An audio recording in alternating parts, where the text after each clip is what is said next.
My ex-wife, who looked down on me for dropping out of high school, told me one day, "My new husband is a Harvard grad and a department head not like you." So I responded, "Well, he's unemployed starting tomorrow." 15 years of marriage, 15 years of unwavering dedication to my work, and 15 years of proving to myself that I was capable of more than the world once believed. Yet, in all those years, I never imagined I'd find myself face to face with my past in the most unexpected way. Rachel and I arrived at the grand ballroom of the Arcadia Hotel, the venue for Young Tech Core's 50th anniversary celebration. I adjusted my tie, a subtle reassurance to myself, while Rachel gracefully stepped out of the car, her champagne-colored dress catching the golden glow of the entrance lights. She looked stunning as always, poised, confident, and completely unaware of the storm that was about to unfold. As we made our way inside, a sea of well-dressed professionals, investors, and employees filled the space. The room buzzed with the kind of energy that only a corporate milestone could generate. Handshakes, polite laughter, and the clinking of glasses echoed through the air. I was about to greet a senior board member when I heard a voice I hadn't thought about in years, yet one that was still imprinted in my memory. A voice that had once carried scorn and arrogance, treating me as if I were beneath her. "Oh, wow, this can't be real." I turned, and there she stood, Olivia. The last time I saw her, she had walked out of our apartment, leaving behind nothing but a sharp-edged goodbye and an air of superiority. Now she was as polished as ever. Her sleek black dress accentuating the way she carried herself, full of self-importance. Her eyes, however, still held that familiar condescension. At her side was a man who could have walked straight out of a corporate magazine, tall, well-groomed, and with an arrogance that matched Olivia's. He barely glanced at me before offering her a drink. "Michael Carter," Olivia said, savoring my name like it was some relic from a past she had long outgrown. "I can't believe you're actually here." I kept my expression neutral. "It's been a long time, Olivia." Rachel, ever the pillar of grace, stood by my side, sensing the tension in the air. She didn't speak, but I could feel the way her fingers brushed against mine. A silent show of support. Olivia let out a small amused chuckle. "I figured you'd still be working in some factory or trade job, but I didn't expect you to be invited to something like this." Before I could respond, she flicked her wrist dismissively. "All right.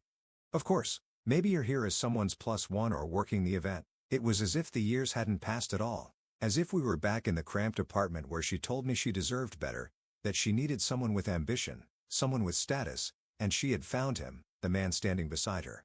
"My husband, Nathan," she introduced him with an air of pride as if his existence alone validated her choices. "He's a Harvard graduate and the head of the corporate department at Young Tech Corporation. He's a big deal around here." Nathan, who up until that moment had remained half invested in the conversation, finally turned to look at me. He gave a small unimpressed nod, barely acknowledging my presence. Olivia smirked. "You know, Michael, it's funny. I used to worry about you after the divorce. I thought, what will he do without me? But now I see you're still managing." I knew exactly what she was doing. It wasn't enough for her to feel superior. She needed me to feel small. Rachel took a step closer, her presence grounding me. Olivia tilted her head, feigning curiosity. "So, what do you do these days?" I smiled faintly, letting her think she had control of the conversation. "Oh, a little bit of everything. I keep busy." She let out a dry laugh, still vague as ever. "Well, at least you're still working. Though I imagine not at Nathan's level. A Harvard graduate and a department head? That's what real success looks like." Nathan chuckled, finally giving me a full glance. "Yeah, it's a lot of work keeping things in order at a company like this. But then again, not everyone is built for it." They were practically reveling in their assumed superiority, so sure that I was still struggling, still clawing my way up some impossible ladder. That's when I said it. "Well, he's unemployed starting tomorrow." Silence. The words hung in the air, wrapping around them like a slow creeping fog. Olivia blinked.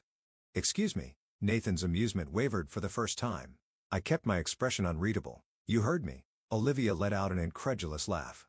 "Michael, are you actually serious? Do you even understand what you're saying?" Nathan shook his head, grinning at Olivia like I was some pitiful comedian. "This guy's got jokes." "Olivia, I didn't realize your ex had such a wild imagination." But there was something else there now. A flicker of doubt in Nathan's eyes. Rachel squeezed my hand lightly, sensing the shift in power. I simply shrugged, adjusting my cufflinks. "Guess we'll find out tomorrow." For the first time that night, Olivia wasn't the one in control of the conversation. And judging by the way Nathan suddenly tensed, I knew I had already won. I wasn't always the man standing in that grand ballroom, holding my wife's hand while delivering a quiet but devastating blow to my ex-wife and her so-called perfect husband. No, The road that led me here had been long, filled with bruises, both physical and emotional, but every scar had been earned. As Olivia and Nathan stood there, their smug faces flickering with uncertainty after my unexpected words, my mind drifted back to the past, to a time when I didn't have the luxury of confidence, power, or even a clear future. The beginning of the fall. I was 17 when my world first started crumbling. My father, once a hard-working man with dreams of giving his family a stable life, lost his job during a company-wide layoff. He tried to hide his despair, but the tension in our tiny apartment became suffocating. The bills stacked up, eviction notices slipped under the door like silent threats, and the fridge grew emptier by the day. Meanwhile, my mother, the rock of our family, fell ill. I remember the first time she collapsed in the kitchen, her body too weak to hold itself up. I was terrified, but we couldn't afford hospital visits, let alone proper treatment. That was when I made my first adult decision. I dropped out of high school. It wasn't a choice I wanted to make, but one that felt inevitable. Someone had to keep the lights on. Someone had to make sure my mother had at least one meal a day. My father had already sunk into despair, drowning his frustration in cheap beer, and I knew if I didn't step up, we wouldn't make it. Olivia, love or convenience? Back then, Olivia and I were together. We had started dating in our final year of school, and despite my struggles, I thought she was my safe place. She used to whisper promises of a future where we'd make it together, where none of this hardship would matter. But when I told her I was leaving school to work, she didn't react the way I expected. "You're really dropping out?" she asked, her nose wrinkling in distaste. I nodded, trying to ignore the feeling of shame creeping up my spine. "I have to, Olivia. My mom's sick and my dad." I exhaled sharply, shaking my head. "I can't just sit around. I need to help." She didn't say anything at first, just crossed her arms, looking away as if my words were too inconvenient for her to process. "You do know what this means, right?" I frowned. "What?" "It means you're going to be stuck in some dead-end job for the rest of your life." She scoffed, flipping her hair over her shoulder. "You really think you can build a future without a diploma? Without college?" Her words hurt more than I wanted to admit, but I told myself she was just frustrated that maybe she was scared for me too. I clung to that belief for a while, the long hard years. I worked any job I could find, loading docks, kitchen shifts, janitorial work, anything that put money in my pocket. It was brutal, but I refused to feel sorry for myself. During those years, Olivia and I drifted apart. I noticed the way she avoided inviting me to gatherings with her friends, how she never wanted me to meet her parents. I convinced myself it was because she was busy, that she still cared even when she started making little remarks about my worn-out shoes or how tired I always looked. Then one night, everything became clear. I had just finished a grueling 16-hour shift at a local factory when I decided to surprise Olivia. I hadn't seen her in a week, and I wanted to remind her that despite everything, I was still fighting for our future. I knocked on her door, and when it swung open, Nathan was standing there. I still remember the way he looked at me, like I was something he had stepped on by accident. Olivia was behind him wearing the hoodie I had given her, but her expression was cold. She didn't even hesitate. "Michael, we need to talk." I already knew what was coming, but I listened anyway. She told me she was moving on, that she needed someone who could match her ambition, someone who wasn't stuck in a dead-end life. Nathan stood there smirking as she delivered the final blow. "You and I were never going to work. I deserve more than this." I walked away that night. My hands clenched into fists, not out of anger, but out of sheer frustration. Frustration that I had given her my heart, my trust, and it had meant nothing. A promise to myself. That night, I made a silent vow. I would never let anyone look down on me again. I threw myself into work, but I also enrolled in night school determined to finish what I had started. Every sleepless night, every grueling hour at work, I reminded myself that I was more than my circumstances. I found mentors along the way, people who saw my potential, who believed in me when I barely believed in myself. One of them, Mr. Lawson, pushed me toward engineering, telling me I had a mind built for problem solving. And he was right. By the time I was 25, I had earned my degree in mechanical engineering. By 30, I had secured a leadership position at Young Tech Corporation. By 35, I was on the board. And at 42, I was standing in a ballroom looking at the woman who once told me I'd never be anything. Back to the present. Olivia and Nathan were still standing there, their laughter long gone. I could see the gears turning in Nathan's head, trying to piece together whether or not I was bluffing. Rachel, ever the composed one, simply smiled beside me, sensing that I had already won. Olivia shook her head. "You're lying." I smirked. "Am I?" Nathan forced a laugh. "I don't know what kind of game you're playing, but I assure you, my position here is solid." I let out a small chuckle, shaking my head. "We'll see." And with that, I turned and walked away, leaving them standing there with the first taste of the humiliation they had once so eagerly fed me. Tomorrow, the real reckoning would begin. I wasn't supposed to be here. Not according to the world, not according to Olivia, and certainly not according to the version of myself that once stood in front of a factory gate, unsure if I had a future at all. But here I was standing in an elegant ballroom wearing a custom-tailored suit, my wife's hand resting lightly in mine, and my former tormentors staring at me in disbelief. Olivia, my ex-wife, the woman who once dismissed me as a failure, and Nathan, the man she replaced me with who was about to lose everything. Yet none of this happened overnight. No. My journey had been long, painful, grueling, and at times nearly unbearable. And every step had made me the man I was today. When I first stepped into the factory, I wasn't thinking about success. I was thinking about survival. The air was thick with the scent of oil and metal, the rhythmic clanking of machines creating an almost hypnotic atmosphere.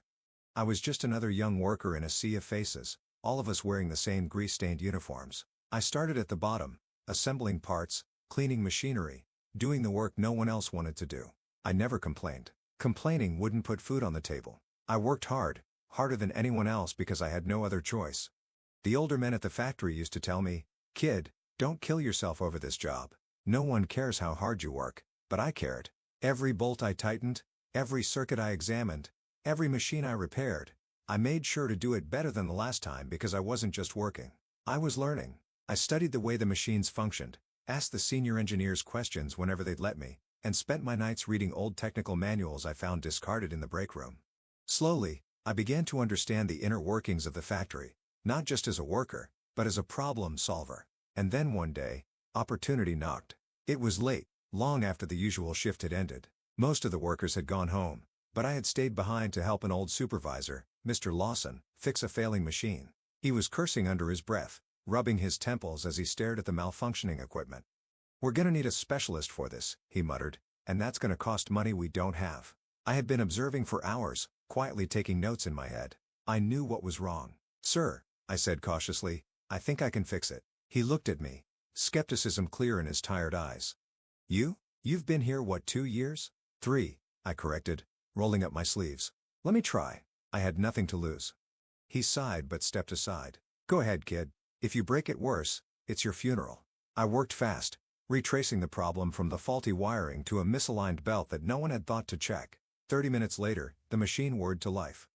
Lawson stared at it, then at me, then back at the machine. "Son of a, how the hell did you do that?" I shrugged. "Just been paying attention." From that night on, everything changed.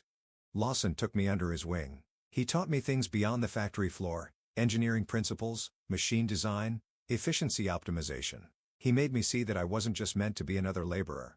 One day, after I had successfully diagnosed another factory issue before the specialists even arrived, he sat me down and said, "Michael, you ever think about going back to school?" I laughed. "I don't have the time or the money." "Well, that's a damn shame," he said, "because you're smarter than half the people running this place. And if you don't use that brain of yours, you're wasting your life." His words stayed with me. That night, I applied for night school. It wasn't easy. I worked my shifts, studied until dawn, and repeated the cycle. I barely slept, but I refused to quit. Years later, when I graduated with a degree in mechanical engineering, Lawson was there, standing at the back of the hall, grinning like a proud father. After getting my degree, doors started opening. I was promoted from the factory floor to an engineering supervisor, then to plant operations manager, then to senior director of engineering. I didn't just work, I innovated. I developed new efficiency models that saved the company millions. I spearheaded automation improvements that put young tech ahead of its competitors. And then the CEO, an old-school businessman named Mr. Langston, noticed me. "You're not just an engineer, Carter," he told me. "You think like a leader." He made me a board member at Young Tech despite the fact that some of the other executives scoffed at my working-class background. But Langston didn't care about pedigree. He cared about results. When he retired, he didn't choose one of the Ivy League suits to take over. He chose me. And now here I stood, the CEO of Young Tech Corp., the very company Olivia's husband thought he controlled. I looked at them. Olivia, still clinging to the illusion of superiority, and Nathan, slowly piecing together his impending doom. The irony was delicious. Olivia had left me because she thought I had no future. Nathan had taken my place, believing he was the better man, and yet, I was the one in power. I glanced at Rachel. She didn't say a word, but I could see the pride in her eyes. She had met me when I was still climbing, when I had nothing to prove but everything to gain. Unlike Olivia, she had believed in me, not because of a title, not because of wealth, but because of the man I was becoming. That more than anything made my success feel complete. And as Nathan's forced laughter faded into silence, I knew this was just the beginning. Tomorrow, the real humiliation would begin. After I delivered my cryptic statement, "Well, he's unemployed starting tomorrow," the air between us thickened. Olivia blinked, a flicker of uncertainty flashing in her eyes. "But Nathan." He laughed. Loud, arrogant, and dismissive. "You've got quite the imagination," Nathan said, swirling the whiskey in his glass. "Let me guess, Michael. You work security here? Or maybe you're part of the catering staff. No offense, but you don't exactly fit the corporate mold." He smirked, glancing at my suit as if it was borrowed. He had no idea. Olivia leaned into him as if to absorb his confidence and gave me a familiar, condescending look. The same one she used to give when she told me I wasn't going anywhere in life. "Michael always had this habit of dreaming big," Olivia said, her voice dripping with amusement. "Even when we were together, he used to talk about making something of himself. It was cute, really." Rachel, standing by my side, squeezed my hand lightly. It was a small gesture, but one that grounded me. I could feel her unspoken support, her silent message, "Don't let them get to you." I smiled, not out of amusement, but because I already knew how this was going to end. "That's right, Olivia," I said calmly. "I've always believed in aiming high, and I guess in some ways, I owe you thanks for pushing me to do better." She tilted her head. "Oh, if you hadn't left me, I might not have been as motivated to succeed." For the first time, she hesitated. That wasn't the response she had expected. Nathan chuckled again, shaking his head. "Man, this is priceless. Olivia told me all about you. How you barely scraped by after high school. How she had to carry you for years. Sounds exhausting." Olivia grinned, sipping her wine. I kept telling him to be ambitious, to take risks, but some people are just stuck." Rachel finally spoke, her voice even but firm. "And yet, here he is. While you're standing here, spending your night talking about him." Olivia stiffened just for a second, but I saw it. Nathan's smirk faltered too, but he quickly recovered. "Right?" Nathan said, his tone patronizing. "Listen, I don't mean to be rude, Michael. It's just look at where we are. This is a high-level corporate event. Executives, investors, innovators, the best of the best." He gestured toward the room where men in designer suits and women in elegant gowns mingled over cocktails and business deals. "People here have built their lives around education, connections, strategy," he continued.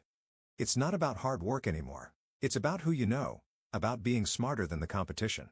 And let's be honest," Nathan looked me up and down, "you don't really belong here." A lesser man might have flinched.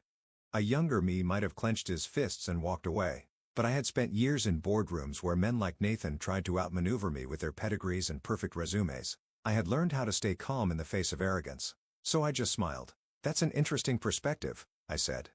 "Tell me, Nathan, what exactly do you do at Young Tech?" His chest puffed up. "I'm the head of corporate strategy. I oversee high-level acquisitions, partnerships, and financial growth models for the company." I nodded slowly. "So you spend your time making business deals, moving numbers around on a screen, talking to the right people?" Nathan smirked. "Exactly. And that's why I'm successful. Connections make the world go round, Michael. Not just working hard like some factory grunt." There it was. He had no idea. Not a single clue. "You know," I said, taking a sip of my own drink, "I find it funny how people love to talk about who they know, but they never stop to ask who really makes things happen." Nathan frowned slightly, but Olivia rolled her eyes. "Here we go," she muttered. "See, I've always admired the people who build things," I continued. "Not just the ones who talk about numbers and networking. I mean the engineers, the designers, the developers, the ones who actually create the products that companies like Young Tech thrive on." Nathan let out a short laugh. "Oh, please, those guys are replaceable. There are thousands of engineers out there. But the ones who close the big deals, the ones who control the money, those are the real decision makers." I tilted my head. "Are they?" Nathan's confidence wavered for the first time. Rachel smiled, catching on to what I was doing. "Let me ask you something, Nathan," I said, my voice still perfectly composed. "What would happen if Young Tech lost its best engineers? Its top developers?